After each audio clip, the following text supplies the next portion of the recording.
apa kabar? Kembali berjumpa dengan saya Rizman Arif dan Bung Rocky Gerung dari Rocky Gerung Official. Bung Rocky, hari ini Mahkamah Konstitusi membuat dua kejutan besar.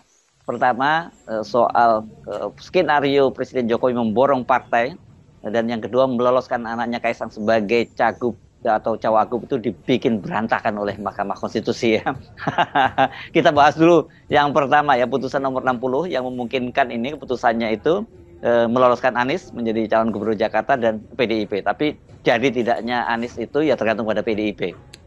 Memang pada akhirnya selalu ada hal yang tidak terduga. Karena itu politik harus dirumuskan sebagai bukan the art of the possible, tapi the art of attacking the impossible. Artinya sesuatu yang tidak mungkin seringkali disediakan justru oleh momentum. Dan kita melihat momentum itu sebagai game changer. Nah itu sebetulnya yang menerangkan mengapa yang dipersiapkan oleh Presiden Jokowi yang kadang-kala dianggap sebagai udah maksimal, sempurna, ternyata bisa juga dilobangi secara sedikit lalu lubang itu meluas. Dan dari situ masuk pintu tadi, the impossibility berubah menjadi possibility. Itu yang mungkin kita pelajari dari politik. Di hari-hari ini akan ada game changer yaitu PDIP tentu bisa mencari calon dia sendiri di Jakarta karena kalau dia sendiri sebelumnya tidak cukup dengan keputusan MK maka dimungkinkan karena PDIP pasti melewati 7,5%. Jadi kelihatannya poin yang diucapkan oleh Mahkamah Konstitusi memberi peluang pada PDIP untuk membawa calonnya sendiri itu mau Anies mau siapa. Yang penting ada perubahan di dalam cara kita melihat politik. Jadi MK akhirnya mulai berpikir bahwa ini era ketika semua orang merasa ada yang nggak masuk akal dengan kebijakan Jokowi. Ada yang masuk akal dengan akal-akalan Kim Plus itu. Dan terbuka peluang untuk memulai era baru. Jadi kita nggak perlu berterima kasih pada MK karena itu memang fungsi MK untuk menilai apakah politik Indonesia itu masuk akal apa udah ngaco tuh. Jadi MK memulihkan kembali akal sehatnya. Nah orang yang akal sehatnya pulih, yaitu artinya dia hendak melihat masa depan dengan cara yang lebih lurus. Bukan MK yang sebelumnya yang bengkok-bengkok karena disuruh membengkok oleh kekuasaan kan.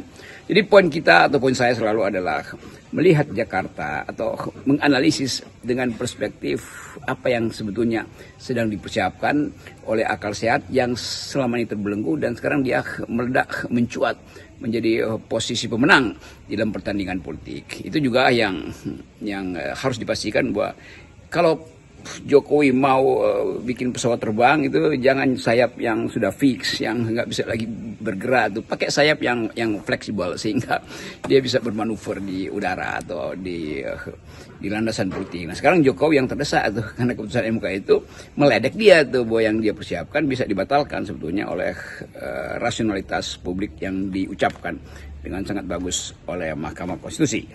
Nah sekarang kita bicara soal masa depannya Kaisang nih, bagian dari dinasti Pak Jokowi ini. Karena yang sangat menarik ini kan sebelumnya sudah ada putusan dari Mahkamah Agung, dan itu juga sudah dibuat PKPU-nya, peraturan dari Komisi Pemilihan Umum, bahwa syarat usia 30 tahun itu bukan pada saat penetapan ketika calon mendaftar itu, tapi pada saat pelantikan. Nah, tapi ini pun juga dibatalkan oleh Mahkamah Konstitusi. Demikian juga Kaisang dalam putusan berikutnya yang memastikan bahwa usia itu tidak boleh melebihi apa yang sudah diatur.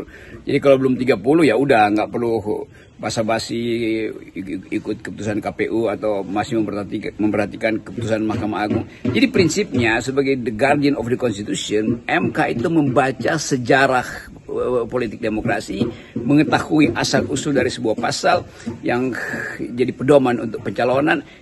Dengan kata lain, the original content, bahkan the original intention dari pembuat undang-undang itu dibaca kembali oleh Mahkamah Konstitusi.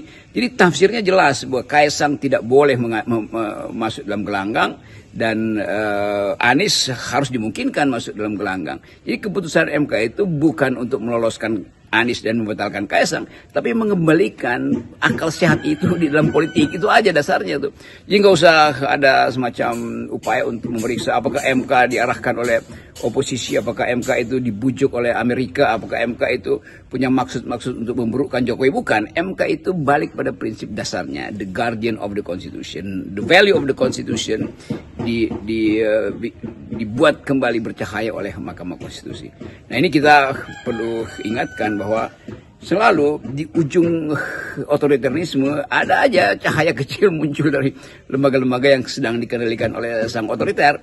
Jadi Pak Jokowi udah kita tegur dari dulu bahwa bangsa ini tidak mungkin Anda sebagai presiden membohongi satu orang sepanjang masa.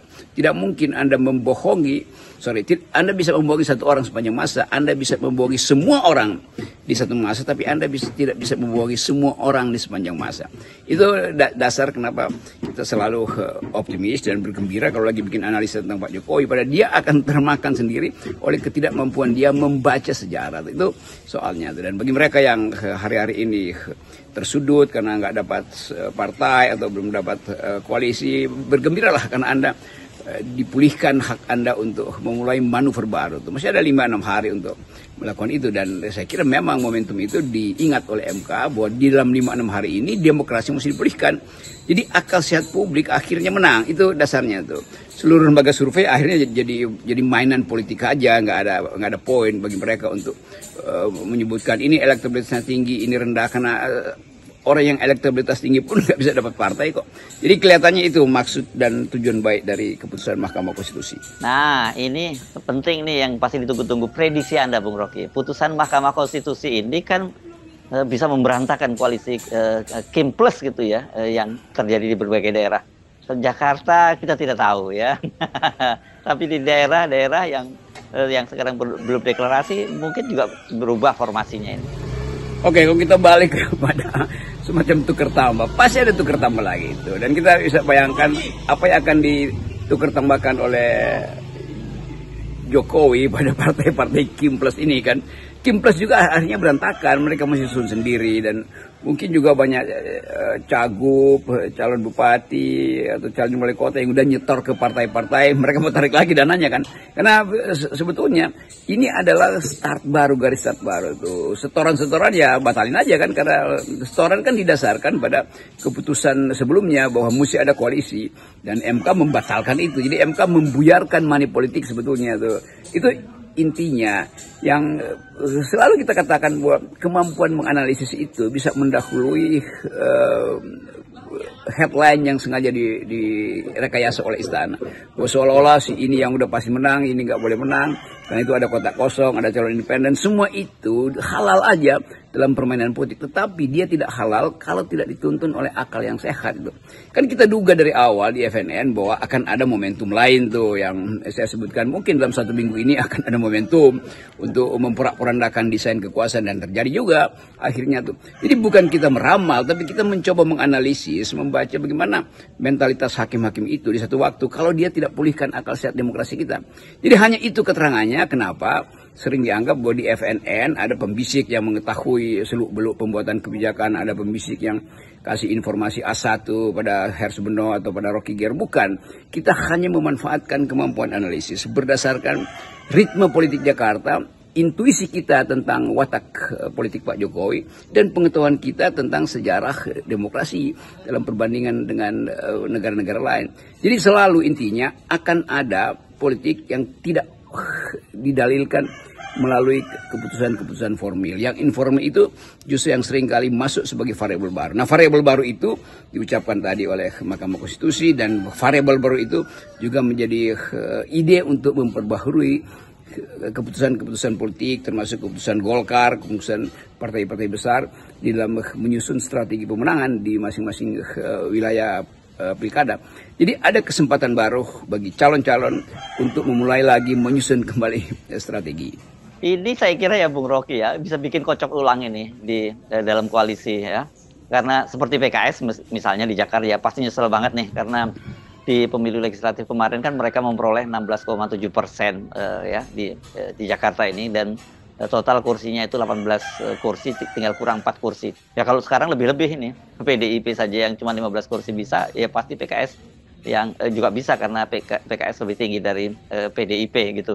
Tapi kan sekarang dia sudah akan bergabung di Kim Plus dan konsekuensinya itu dia banyak dihujat dan ditinggalkan oleh para pendukungnya. Betul, Saudara Hersu, bahwa permainan akhirnya di reshuffle tuh. Jadi bukan kabinet aja yang di reshuffle, tapi permainan politik keseluruhan tuh di reshuffle, artinya dikocok ulang itu. Diperlihatkan mana sebetulnya yang kocokannya kacau, mana yang dipaksa, mana yang sebetulnya jujur.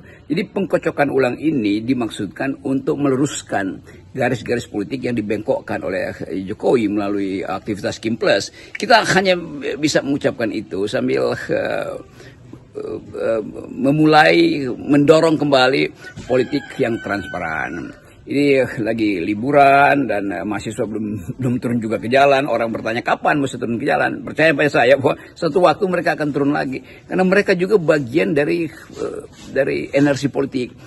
Anak-anak muda ini, mahasiswa, BEM segala macam tetap melakukan konsolidasi di tengah-tengah liburan mereka mengamati politik dari dekat. Jadi politik mahasiswa pasti akan turun, politik buruh pasti akan turun. Kenapa? Momentumnya terbuka lagi.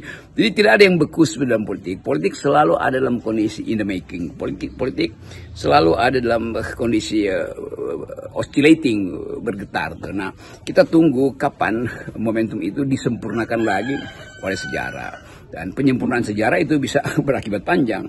Misalnya PDIP sudah mulai membaca bahwa pulih sudah akal sehat bangsa ini. Maka PDIP mungkin sudah mulai membuat inisiatif untuk meneruskan hak angket. Demikian juga Golkar punya kesempatan. Kenapa? Karena suasana politik sudah berubah. Jadi tidak mungkin ada pengendalian hegemonik dari Presiden Jokowi lagi. Jadi itu poin saya. Saya membaca di media sosial, ya ini heboh sekali nih Bung Rocky. Pasti ini di internal partai non Kim itu yang bergabung dengan Kim ini pasti mulai saling menyalahkan itu. Lu sih misalnya begitu ya.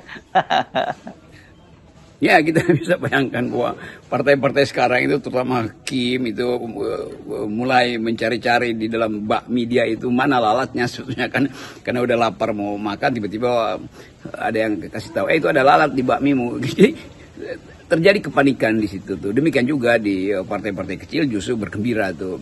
Dan sekali lagi kita rumuskan aja bahwa putusan Mahkamah Konstitusi adalah teguran pada cawek-caweknya Jokowi. Teguran itu mungkin sangat sublim dan datang terlambat, tapi nggak ada yang terlambat kalau kita ingin meluruskan sesuatu. Jadi teruskan perjuangan, terbuka kesempatan. Baik Bung Rocky, salam akal sehat, salam 0%. Salam akal sehat, 0% kan.